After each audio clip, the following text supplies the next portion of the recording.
C'est un projet de 200 millions de dollars, en tout cas au moins 200 millions de dollars qui pourra aller de l'avant.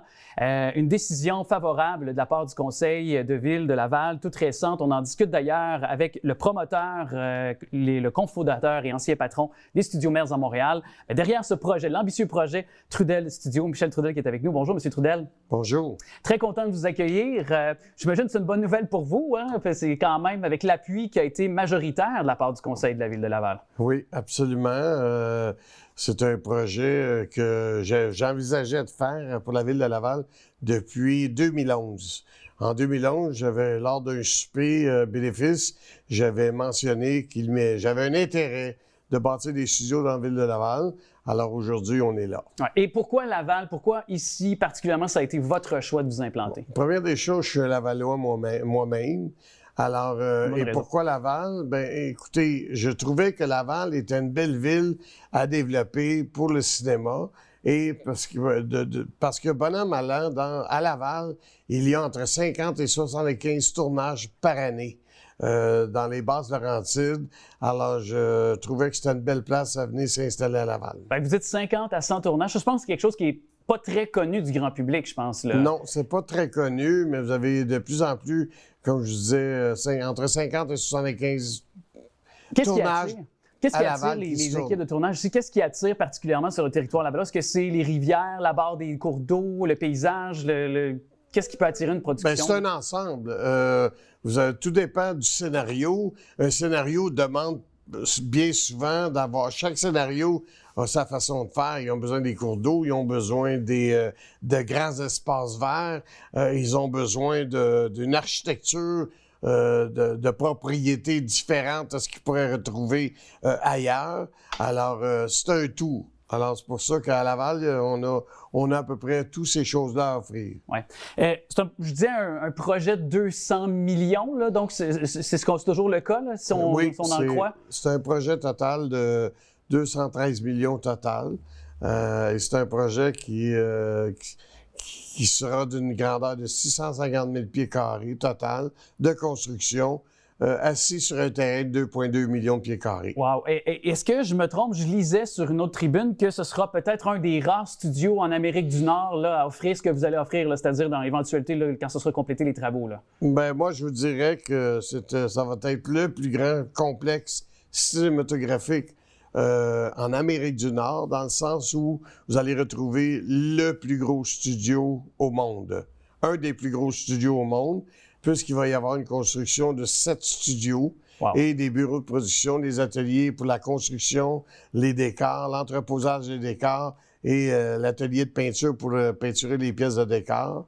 À ça va se rajouter la compagnie de location d'équipements, parce que dans tout tournage, on a besoin d'équipements, les caméras, l'éclairage, l'équipement machiniste et l'équipement d'accrochage. Alors, le tout va se retrouver sur le terrain, dans les emplacements, qui va faire en sorte que ça va être à guichet unique, où vous allez tout retrouver, ce que vous avez besoin pour le fonctionnement d'un tournage d'une série télévisée complète. Donc exemple, on rêve, hein, dans l'éventualité qu'une production américaine, hollywoodienne débarque ici, tout est clé en main. Ils débarquent ici, ils amènent leur équipe, ils ont tout ce qui est à leur possession, là, tout est inclus avec l'équipement technique pour réaliser ce qu'ils ont réalisé finalement. Effectivement, c'est une formule clé en main pour tout tournage, autant québécois qu'étrangers. Ils vont tout avoir sous la main à une seule place. On en est où dans les démarches présentement? Parce que j'imagine qu'un projet comme celui-là, là, on a eu Laval, jeu de mots ici, donc on a eu Laval du conseil municipal, mais par la suite, il y a plusieurs démarches. J'imagine ça se fait en plusieurs phases, un grand projet comme ça d'envergure. Bon, écoutez, c'est la deuxième année là, qu'on y travaille, parce que la première année, on a eu il y avait en vision, en vision, un changement de fonctionnalité à la ville qui devait avoir les nouveaux règlements. Alors, nous, ce qu'on a fait, on avait commencé un référendum et tout, et un changement de zonage et tout. Alors, ce qu'on a fait, c'est qu'on a dit, regardez, au mois de novembre l'an dernier, vu qu'on devait respecter un certain délai et qu'à cause de ce délai-là, on tombait dans le nouveau règlement de la ville. Alors, on a dit, on va arrêter, on va recommencer pour aller avec le changement du nouveau règlement de la ville. ce qu'on a fait. Et là, on en est rendu à émettre, à travailler l'ensemble pour remettre le PIA à la Ville de Laval, aux gens d'urbanisme et tout le monde pour aller démontrer qu'on a effectivement fait tous les changements demandés pour aller respecter les normes. Et on pourrait avoir un Brad Pitt débarquer ici quand, là, mettons, là, une production je dirais, hollywoodienne. dans le monde idéal, dans le monde idéal, si tout va bien suite au dépôt du PIA, si tout va bien, parce que parfois, il y a certains ajustements à faire. Alors, dans le monde idéal, on aimerait commencer à faire la construction, aller en terre au milieu de l'été, le mai-juin, dans ces eaux-là. On doit prévoir environ entre 18 et 20 mois de construction totale, prêt, clé en main, pour pouvoir accueillir une énorme série télévisée qui serait à Laval. Donc, on parle de 2026, peut-être plus 2026, je 2027. vous dirais plutôt fin 2025, début 2026. OK, quand même. Et donc, où est-ce que ce sera situé là, de manière plus pour mettre un peu une image là, aux gens qui nous écoutent précisément? Ce sera dans l'est là, de Laval, si je ne m'abuse? Oui, on est vraiment à côté du pont de la 25. Alors, les axes sont parfaits. Vous avez la 440, vous avez le pont de la 25 qui vous amène en ligne droite à Québec, ou vous pouvez aller, en prenant le pont de la 25, vous pouvez l'axe de prendre la 40.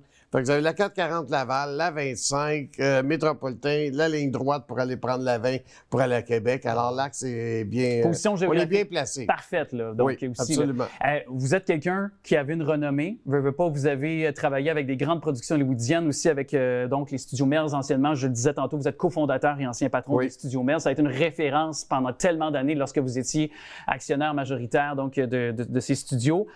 Est-ce que le fait que vous avez une crédibilité dans le domaine du cinéma, le fait que vous avez ce projet-là, j'imagine que déjà, même si c'est pas complété, il y a quand même des gens qui sont au courant à Hollywood, là, qui sont au courant là, que vous avez ce projet-là. Là. Oui, absolument. Je continue de maintenir mes relations. Je suis dans l'industrie depuis 1974, vous ferez votre décompte. Ah ouais. Alors, je suis dans l'industrie depuis ce temps-là et c'est moi qui a amené au Québec plus de 400 films étrangers. On peut parler de Bone Collector, on peut parler de les 3 X-Men qui ont tourné à Montréal et plusieurs autres. Alors, je continue de maintenir mes relations et effectivement, ils ont eu ma visite pas plus tard qu'il y a un mois pour les aviser qu'il y aurait un nouveau complexe cinématographique à Laval.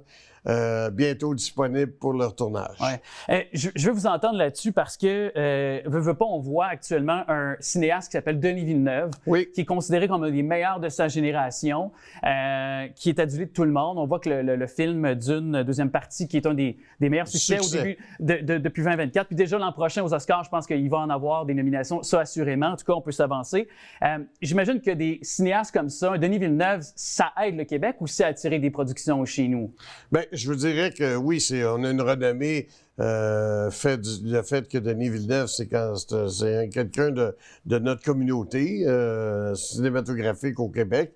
Alors, le fait que Denis est là, c'est une renommée, entre autres. Et le fait que, dans le passé, on a très bien servi les productions qui sont débarquées aussi, ont fait qu'en sorte qu'on a bien servi les productions qui sont débarquées ici.